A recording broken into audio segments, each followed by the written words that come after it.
कराची में दिल दहला देने वाला वाक़या पेश आया। अस्पताल के अखराजात अदा करने के लिए नौमौलूद को फ़रोख्त करने का इंकशाफ हुआ है। वारदात मेमन घोट के निजी अस्पताल में हुई। पुलिस ने वारदात का मुकदमा नौमौलूद के वालिद सारंग की मुद्दत में दर्ज कर लिया। मरी पुलिस ने बर वक्त कार्रवाई करते हुए नौमौलूद को बाजियाब करा लिया, जबकि निजी अस्पताल को सील कर दिया गया है। और इसके साथ साथ पुलिस के मुताबिक डॉक्टर जहरा का कहना है कि नौमौलूद को ले जाने वाली शमा बलोच नामी खातून की गिरफ्तारी के लिए छापे मारे जा रहे हैं। मजीद जानेंगे, सालिक शाह हमारे साथ मौजूद हैं। सालिक, बताइएगा, कुछ पता चल सका ये खातून कौन थी?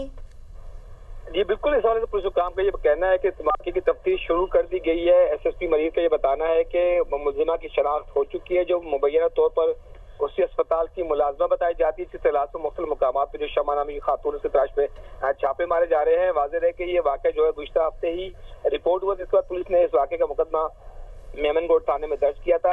जो मुगवी बच्चा है उसके वालिद की मुद्दत में वाक़या मुकदमा दर्ज किया गया है। पुलिस हुकाम को ये बताना है कि मियाँ बीवी के नाचाकी और नाराजगी के बाद जो है बीवी ने मुबैना तौर पर जो अपना बेटा जो है हालात का तो मजबूर होकर मुबैना तौर पर जो अपने बच्चे को जो है उसने फरोख्त कर दिया था। पुलिस ने इस वाक़े का मुकदमा दर्ज करने के बाद अस्पताल में छानबीन शुरू की। उस वक्त बताया जा रहा है कि मुमकिन तौर पर जो अस्पताल को भी सील करने की तैयारी की जा रही है, जबकि जो मुलजिमा अस्पताल को भी सील करने की तैयारी की जा रही है। सालिक शाह आगाह कर रहे थे, आपका शुक्रिया।